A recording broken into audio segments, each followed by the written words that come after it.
What is up, everyone? Welcome back to our channel here at TradePro Academy, and today I'm going to be showing you an amazing tool on TradingView called the Anchored Volume Profile and how we're actually going to use it to find massive reversals on an intraday basis in the futures market. So if you guys are excited to be able to find flips and rips in the futures market with this TradingView tool, this is the video for you. So let's dive right into it. Let's go into the intro, and I'll see you guys on the other side here on the screens.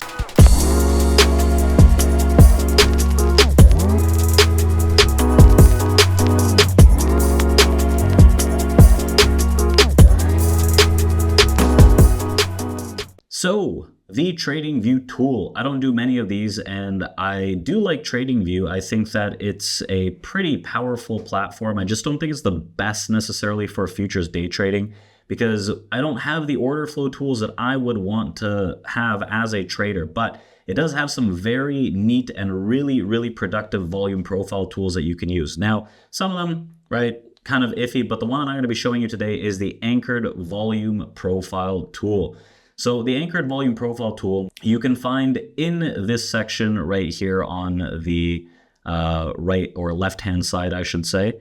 So what you want to do is this little, I guess it's the 1, 2, 3, 4, 5 from the top into the tools, and you can drop all the way down and find the Anchored Volume Profile. Now what the Anchored Volume Profile does is you pick a starting point and it anchors to that starting point and gives you all the data and all the volume going in thereafter. So I've created mine here as a gray profile. You can change the settings as well. So I'll show you how to add one of those, but if I double click the profile, the settings should come up. And what I want to do, I can change it as a template as well. So I can create the coloring that I want, for instance. So like, let's say I want it all gray, and then I can save it as, right, let's say Anchored Volume Profile Gray, right? So let's say that we save it as that. So that's going to be my template. Now I can go ahead and every time I add a new Anchored Volume Profile tool, right, I can just change the template so it's the same color. So if I go into this spot again and I add it, let's just say from here, right? So I add it from there, it's just going to create it ideally gray and it's going to drop it over. So it gives you the space that it's anchored to. You can see this background over here in green. That's where the anchoring is. Now, when I use this tool, what I want to do is I'm going to anchor it to the beginning of the month, right? So it's going to be a monthly, and I can anchor it to a weekly as well. I can also anchor it to multiple months. So this is a very useful tool with TradingView because it's a bit more difficult to have a fixed volume profile that gives you all these tools without having to change it constantly. Or I don't really like the visible range that much because whenever I move in or out of the screen, it's going to change its volume profile. So I can just anchor it, and that's going to be the easiest thing for me. So if I delete this one and I go in, I grab it and I say, okay, from the beginning of the year, realistically, we can have a volume profile that anchors to this. These are the NASDAQ futures right now. And from there, I can start setting up my auction market theory. So I can play around with this. I don't necessarily have to have just like one anchoring. I think the best anchoring that you want to have is going to be at the start of the year. So you have the yearly volume profile, and then you can go month by month and identify what the months are and the volume profile areas for the months. And I like to use the most recent ones. So if I'm trading in February, at the beginning of February, I'm going to use January's anchoring. If February starts to develop, I'm just going to use February's. But in essence, if I start with the yearly, I can get a nice big picture of what's going on. So when I talk about reversals, right, the whole point of this video is to identify reversals using auction theory and this Anchored Volume Profile tool. So when I'm looking for reversals, what I'm looking for is where price is expected to turn around realistically, whether it's bullish or bearish. In a lot of these cases, over the past few weeks, what we've had is a lot of news that comes out either from DeepSeek or tariffs from Trump that create these large, immaculate moves to the downside. And everyone might be panicking, thinking that these are here to stay and we're just going to have to sell rallies all the time. But in that case, right, I can identify how we can pinpoint a reversal from that larger move to the downside to actually find an opportunity for the upside swing. So what I'm going to be doing here with this Anchored VWAP that's based on the start of the year, right, what I have is multiple bellies. I have a value area as well. Now, I'm going to skip the value area part and I'm going to focus on where the larger bellies are. So when I have these larger bellies, I can break them down. I can grab a rectangle tool from somewhere, right? This little pen tool should have it. So I can grab my rectangle tool and say, okay, the overall belly of this distribution based on this year-to-date anchored volume profile is going to be somewhere around here. So I can also extend it left and right so I have the full block. So when I'm looking at something like that, right, and I can grab maybe this little one down here, what I'm looking for is the expansive move that goes through and into this area and the escape back out of it, right?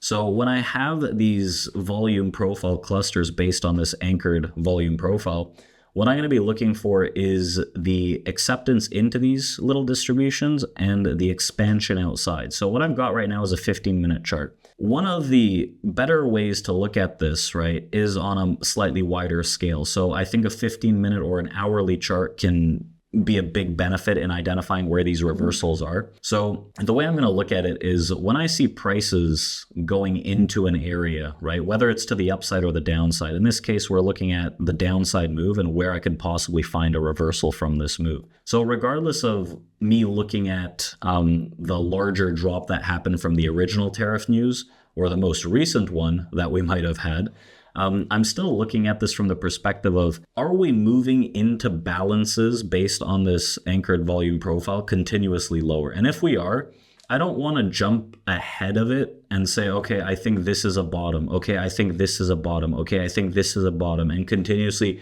buying and buying and buying as this thing just completely collapses. Instead, what I want to do is when I have these major bellies over here, these distributions, I want to allow prices to bustle through them. And once I start getting closing prints, meaning I can look at a 15-minute candle close, ideally an hour close or a session close that moves back above the distribution, right? The distribution top on this anchoring. Then I can look at this from the perspective that, you know what, I can get long from these areas because I'm anticipating the reversal actually comes through. So if I look at this and I say, realistically, okay, we get this close back above this area. If I'm buying from this region and I have a stop that's something like, well, I don't want it to be that excessive, right? Like I want it to be maybe at the midpoint of the distribution or towards the bottom of the distribution, targeting the other distribution. That's going to be the position that I'm going to look to take for the reversal, right? So in this case, it's pretty wide, right? You're still looking at a pretty decent risk to reward overall. I think the risk to reward is about 4 at this point. So if I'm risking about 80 points, right, my expected move is going to be to the top of the next balance. So if I'm looking at that, when I see prices cross through these balances, like to the upside or even to the downside, that's when I can identify those reversals. So in this instance over here, right, if we zoom in a little, we have the idea that, okay, we open up Sunday and this drastic pull down, and yeah, okay, we can use some of these indicators that I've talked about in prior videos about TradingView to help us identify where these major bottoms are. But if I wait for a strong close above the area, right, on a 15-minute or even an hourly candle, I can look at this and say, okay, realistically, I think that there's a good probability that the reversal is there. And my expectation is not only to tag the next reversal, but potentially even go through it. It's the same thing. Once I get a significant close above here, right, I can start getting long. My target is going to be the next distribution. And ideally, my stop is going to be towards the bottom of it. And that's how we're holding. So if I draw out a few more of these balances, right, I can get a decent idea of what's going on. And they work the other way too, right? If I'm looking at it on an intraday basis, I can say, well, you know what? If we have an expansion above an area, but we close back within an area on some of these candles, this is my trigger point to find that reversal, right? So if I'm looking at this step by step, we go down, we go down, we go down, we close back above, okay, trigger for the long side. Okay, so we push up, right? We push up again, trigger for the long to the upside. We push, right? We push. These are very close together, so I can't really do too much about that. We push up, we try to close above, right? We fail. Okay, so what? Big deal. We push back above, we get a decent close. I'm looking for that long side. So it's the same thing. If I'm looking for the reversal, if we can get a significant close under these areas, right, that's what's going to help me trigger to the short side. So if I'm looking at it from the ledge extreme, I can start from there as well. So I don't necessarily have to close above the area, but if I close into that distribution after moving outside of it, I can look for that reversal on any given day realistically. So from a swing perspective or on a day-to-day perspective. So if I get this push, for instance, into these highs, and I get a few closes that are rejecting like this, I can say, okay, you know what? I can look for the short opportunity to bring me down into the bottom of this band, right? So we get a move, okay, it turns around. I can do the same thing here, right? And I can look for the long into that area.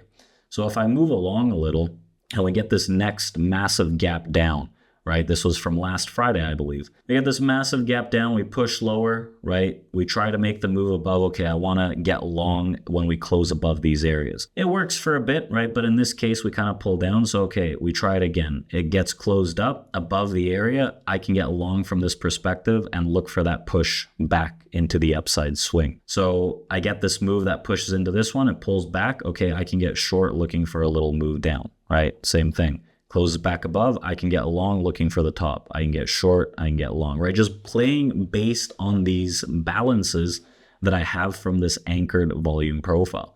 So in the most recent case, what happens here, again, same concept from this weekend, what we got going on. So this weekend, we open up, this is the most recent Friday move. We open up all the way down here, right? We got to close back within the balance. I could look at this as a reversal, or I can wait for the snap back above this area to try to find that expansion higher. Now, since we're trading into all-time highs, it's a bit more difficult to find these balances. So I want to be a lot more careful in terms of trying to pinpoint a high unless there's some kind of very identifiable balance into these areas, right? Which in this case would be around here. But I don't want to mix them up and have them so close together. So when we get this move lower, again, same concept. I wait for the push through the move and then see if we can rebid and close back above. I can get long, have my stops, and then look for that upside reversal and that upside projection. So if I'm looking at this and I'm trying to identify, okay, can there be some kind of a reversal into these highs? Because if I'm trying to pinpoint where the top might be, I want to extend my anchored volume profile to have a little more data. I want to have a little more data from this instance up here. So I can change this and say, you know what, like let's get rid of that. Let's identify where the prior volume areas are. So if I even grab like this, so I have the inclusion of all of this data up here, I have a general distribution start over here and a big block like this. So realistically, if I want to find the reversal of this and I want to say, okay, how can I identify that this is a high and we're actually turning? What I want to do from that perspective is if I can get a move that goes through this auction top into this low volume area, what I'm going to do is wait for prices to actually pull back into this area. So under the tops of this distribution, which happened to be like 22,060 area. When we get a failure back into that, that's going to, and a strong close, ideally maybe an hourly close, that's going to trigger my short position, which is going to target this bottom at 21,880 to like 21,850 area. That's going to trigger that. So in this case, right, I'm going to be looking for about a 200-point move, and I can risk maybe like 70 points if that's the case, if we actually get this momentum move that closes back below. So I can find the reversal of that without having to look at this and say, this is a top, this is a top, that's a bottom, this is going to reverse here, right? This is the exact low, that's the exact top. Instead, I can look at this from the perspective that what I've got going on are these massive distributions, and if I'm respecting auction theory, when we fail to actually hold those areas, that's when the reversal is going to happen. So I can take this tool and I can identify where the major balances are based on this anchored volume profile. And I can identify if we're actually moving through or failing based on larger candle closes. For instance, like an hourly or even a 30-minute to help guide me that there's going to be some kind of expected rejection from that area. So I think this is a very powerful tool that TradingView has for futures traders, especially if you're looking at the futures market as like a big picture instead of looking at it on a very minute intraday and you're looking for those larger swings. I think that this volume profile and volume profiles and auction theory in general can give you an understanding of who's in control and what's going on with these markets. Like for instance, up here, when we get this move up, right, we try to push and we start closing back below, that's what can trigger my short idea from 22,050 to look for that downside momentum down into these mid 800s, and anything below is just icing on the cake. So that's how I want to look at this and view this, because it's going to give me a very good understanding of where the volume is actually going to hold the directional price move. And so right now, I don't want to short this, right? But for instance, maybe tomorrow or next week, we get this close back below this auction top area. Well, that's going to help me trigger the identification of the short that has the potential of a larger drop. So this is what I use in terms of finding major reversals, not only just on TradingView, but in other things like Sierra chart. So I might do a Sierra chart video next time. If you guys want to see something like that, let me know. And I really hope you guys enjoyed this video. Hit that like button, hit that subscribe button, and drop a comment for more videos like these, and maybe more on TradingView and some of the tools that I like to use on TradingView itself.